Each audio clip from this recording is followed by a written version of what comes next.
Have you ever stopped to wonder, why does something that happened years ago still hurt like it happened yesterday? Why do you feel exhausted, even when nothing bad seems to be happening around you? Why do certain people or situations trigger emotions in you that feel disproportionate? Almost like you're reliving something? You're not weak. You're not broken. You're carrying pain that was never meant to be held alone. According to Dr. Gabor Maté, a physician, trauma expert, and one of the most compassionate voices of our time, much of our suffering doesn't come from what happened to us, but from what didn't happen. We weren't held. We weren't truly seen. We learned to be good, to adapt, to please, to survive, but in the process, we lost contact with ourselves. And even today, as adults, whether you're 40, 55, or 65, the patterns are still there. Quiet, subtle, but alive. They show up in your relationships, in your health, in the way you speak to yourself when no one's around. Now, here's the question that changes everything. Is it possible to begin healing, even if you don't have access to therapy? Even if you're not ready or able to sit across from someone and unpack it all? Gabor Maté says, yes. Healing doesn't begin in the therapist's office. It begins the moment you decide to stop abandoning yourself. It begins in your breath, in your body, in your truth. It begins when you listen, deeply, to the parts of you that no one else ever listened to. In this video, we'll explore 5 powerful ways to begin healing, even without therapy.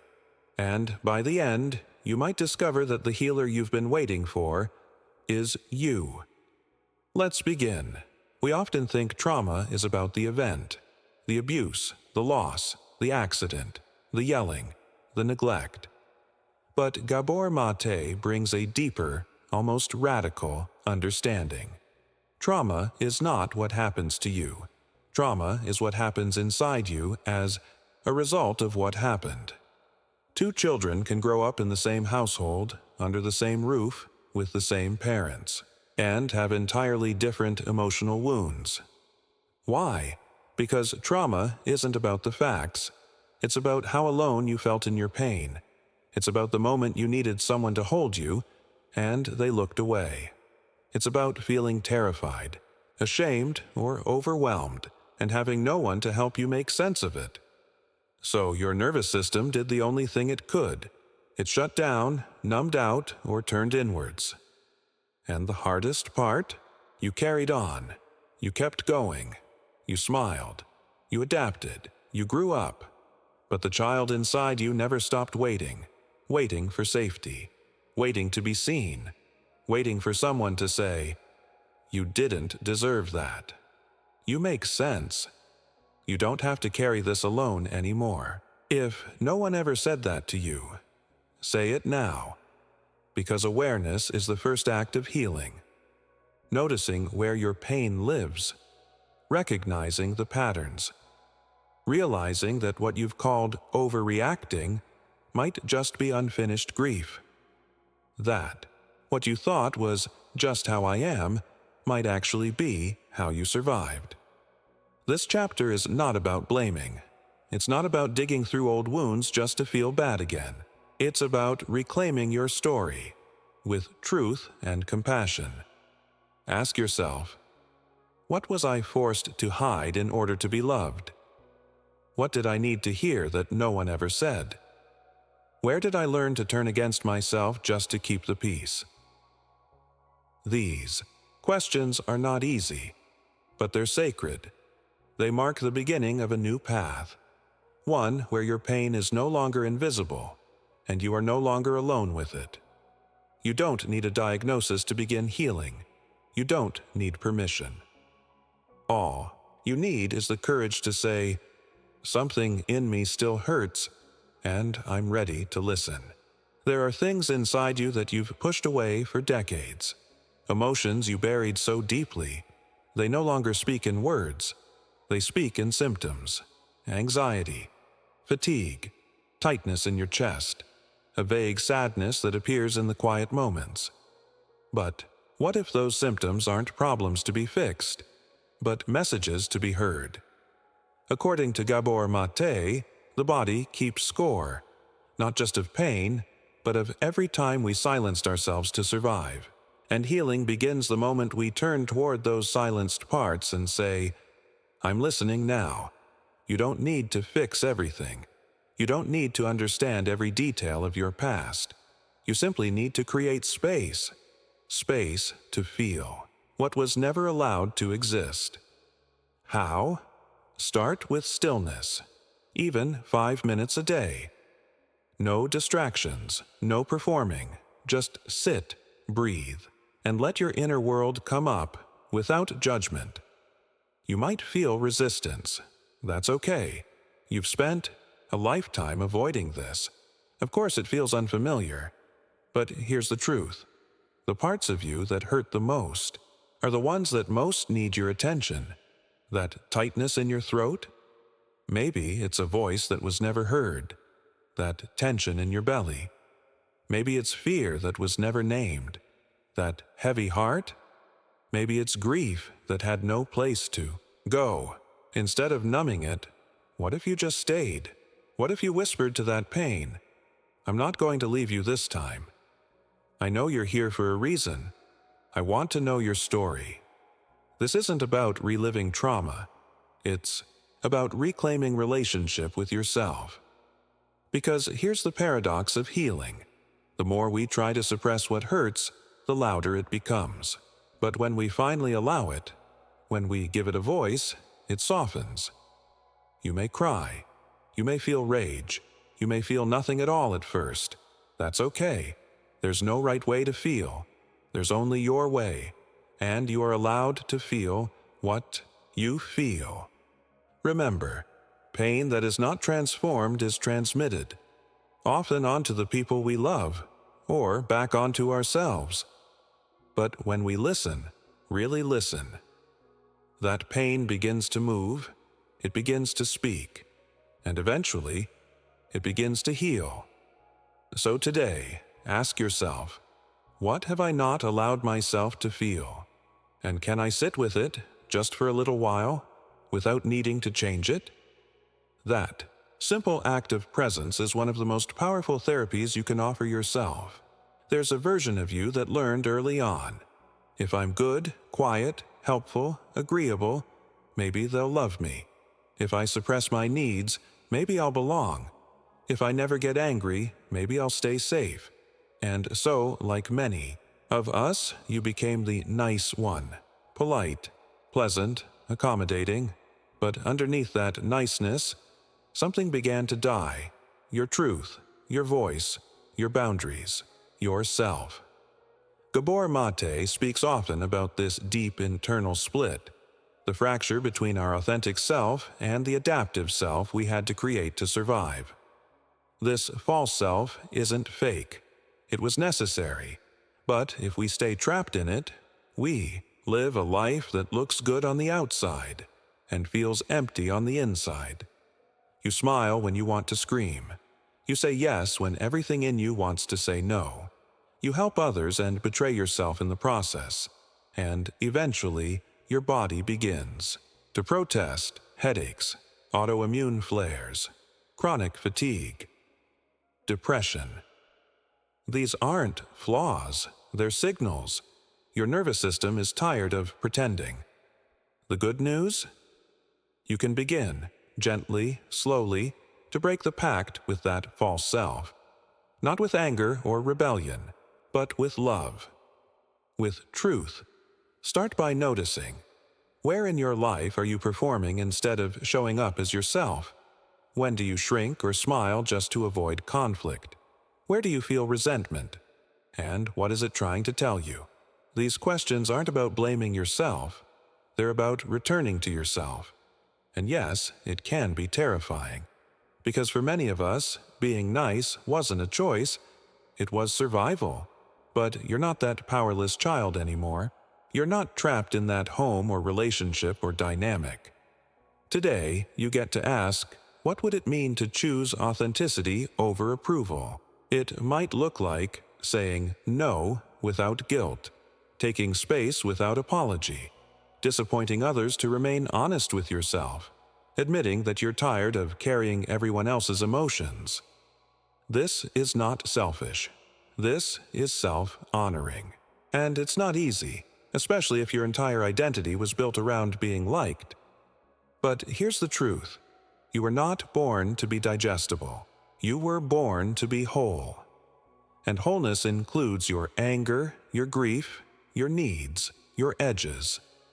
So let this chapter be your permission to start unmasking.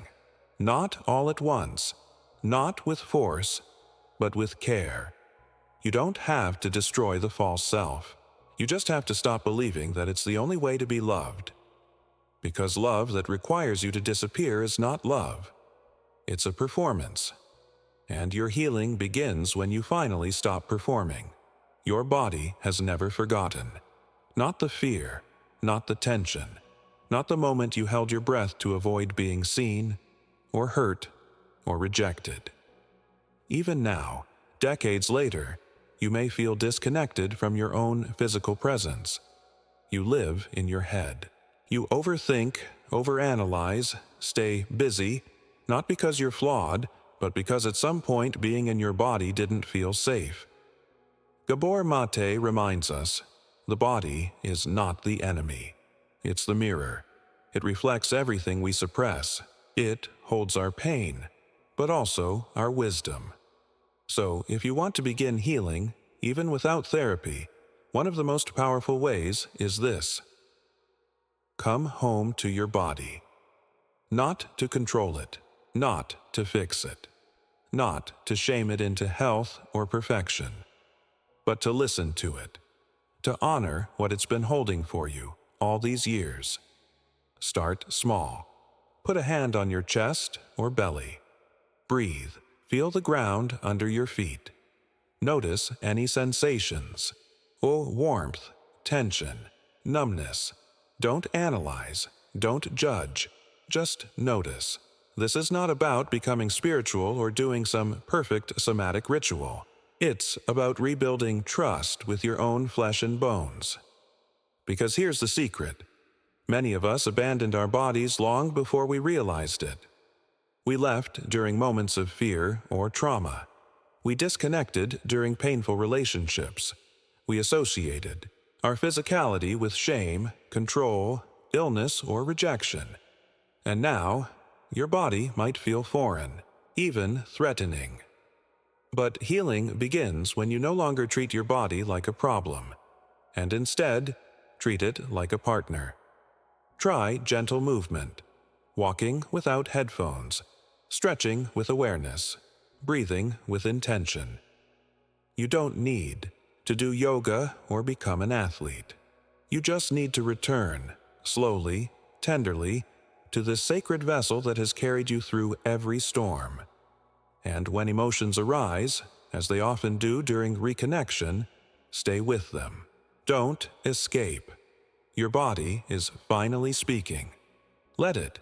Ask yourself, what have I been holding in my chest, my gut, my shoulders? When did I first start disconnecting from myself? Can I move, breathe, or rest in a way that feels like kindness? You are not just a mind dragging a body through life. You are a living, breathing human being. And your body is part of your healing, not a barrier to it. And when you begin to treat it not as something to control, but something to care for, that's when healing becomes real. Because every time you choose presence over shame, stillness over punishment, compassion over control, you reclaim a little more of yourself, and piece by piece you come home. There's a moment in every healing journey when we realize what we've allowed is part of what has wounded us. Not because we're weak, but because we were taught that love meant sacrifice, that kindness meant self-erasure, that being a good person meant saying yes, even when everything in us screamed no. And so, little by little, we abandoned ourselves in the name of harmony. We said yes to family obligations we didn't have the energy for. We said yes to emotional labor we didn't have the capacity to carry. We said yes to being the strong one, because we didn't want to be seen as a burden. But here's what Gabor Maté reminds us. Every time you betray your truth to please someone else, your body keeps score. And over time, that score shows up as stress, inflammation, burnout, even disease. Healing begins the moment you understand this. Saying no is not rejection. It's protection. It's choosing integrity over illusion. It's choosing alignment over approval. It's choosing to live according to your inner compass, not someone else's expectations. And yes, it can feel terrifying.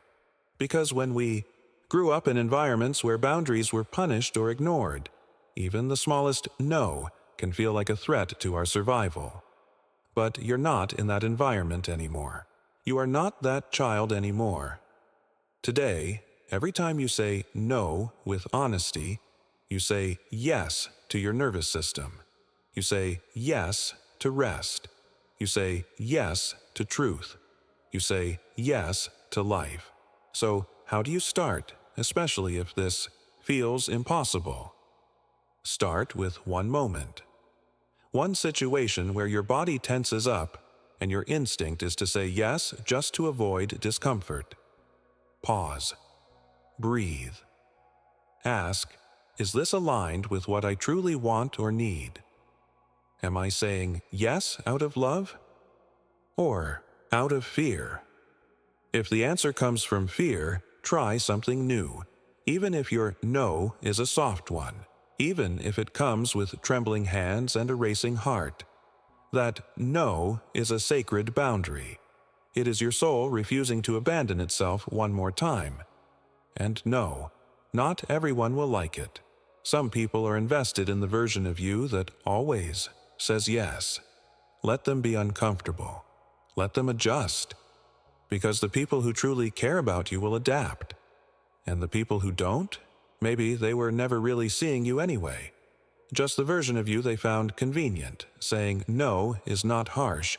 It's not rude. It's healing. It's the invisible scar you stop picking. It's the old pattern you refuse to repeat.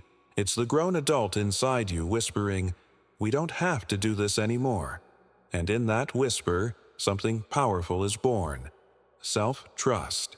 Close your eyes for a moment and imagine the child you once were. Not the version others wanted. Not the good one you became to survive, but the real one. Raw, sensitive, alive. What happened to them? Did they get to cry without being shamed? Did they get to be angry without being punished? Did they feel safe, seen, held? For so many of us, the answer is no. And so we split. We buried the parts that were too much, too loud, too needy, too emotional, too wild. And we built a version of ourselves that looked acceptable on the outside, but ached on the inside. Here's what Gabor Maté teaches, gently but firmly. Healing requires reconnection, not just to your mind, not just to your body, but to the child inside you who never stopped needing you. That inner child doesn't want perfection. They want presence. They want protection. They want someone, you, to finally say, "I see you." You're allowed to feel that. You never had to earn love. This is not about regression or fantasy. It's about repair. So how do we begin? Start small. Look at a photo of yourself as a child. Speak to them. Gently, kindly. Write a letter from your adult self to that younger version. Tell them what they were never told. That they mattered. That their feelings were valid. That it wasn't their fault. You can also visualize a simple, private ritual. Sit in silence. Imagine holding that child in your arms. Let them cry. Let them be angry. Let them rest. And most importantly, let them stay. Because the healing doesn't happen in the moment you remember. It happens in the moment you stay, when every part of you wants to run. You are not re-traumatizing yourself. You're reparenting yourself. You're giving yourself what no one could give you back then: safety, consistency, unconditional love. And yes, it can feel strange, awkward, emotional, but keep going. Because every act of love you offer that inner child, it ripples through your nervous system. It rewrites old stories. It softens the hard edges of survival. You don't need to become someone new. You need to return to the one who was never allowed to be. And here's the gift. The more you embrace that child, the more alive you become. You'll laugh more. You'll cry more. You'll speak with more honesty. You'll stop walking on eggshells just to keep others comfortable. Because when the child in you feels safe, the adult in you, finally, feels free. There's a lie so many of us carry deep in our bones. I'll start healing when I'm stronger, when I have more time, when I've fixed this mess, when I feel ready. But the truth, healing doesn't wait for readiness. It begins in the mess, in the confusion, in the numbness, in the heartbreak, in the mornings you don't want to get out of bed. Gabor Maté teaches that healing isn't about reaching some enlightened, peaceful version of yourself. It's about returning, again and again, to your humanity. And humanity is messy, imperfect, in progress. You don't need to be calm to begin healing. You don't need to have it all figured out. You don't need to be free of pain. In fact, it's in the pain, in the moments when everything feels cracked open, that something sacred happens. You stop pretending. You stop running. You get real. That's where healing begins. Not in perfection, but in presence. We've been taught to chase wholeness like a goal, a destination we reach when we've meditated enough, forgiven enough, evolved enough. But what if healing isn't about becoming someone else? What if it's about learning to be with yourself, exactly as you are? Even when you're sad, even when you're ashamed, even when you're raging or tired or anxious or lost. You can still choose kindness. You can still choose one small act of self-respect. You can still choose to breathe, to cry, to rest without judgment. Ask yourself, what if this feeling I'm having right now isn't a setback, but a signal? What if it's not proof I'm failing, but proof I'm finally feeling? There is no perfect version of you waiting at the end of healing. There is only you, raw, real, and worthy of love now. This chapter is about permission. Permission to be in process. Permission to not know. Permission to move slowly. Permission to not get it right. Permission to heal with shaky hands and an uncertain heart. You don't need to do it all today. You don't need to understand every trauma or fix every wound. You just need to take one breath, one pause, one honest moment with yourself. That's healing. It's not linear. It's not glamorous. It doesn't always feel like progress. But one day, without even realizing it, you'll speak up, forgive yourself. You'll choose rest instead of guilt. You'll walk away from what used to control you, and you'll realize you've been healing all along. You've done everything you were told would make you better. You've read the books, you've listened to the podcasts, you've tried to be more positive. And still, some days, the pain is there, the patterns return, the old voices whisper, "You're not doing enough. You should be over this by now. What's wrong with you?" But what if the real wound isn't just the pain you carry? It's the way you judge yourself for carrying it. Gabor Maté says that the deepest healing begins not with fixing yourself, but with ending the war against yourself. Self-judgment is a defense we learned early.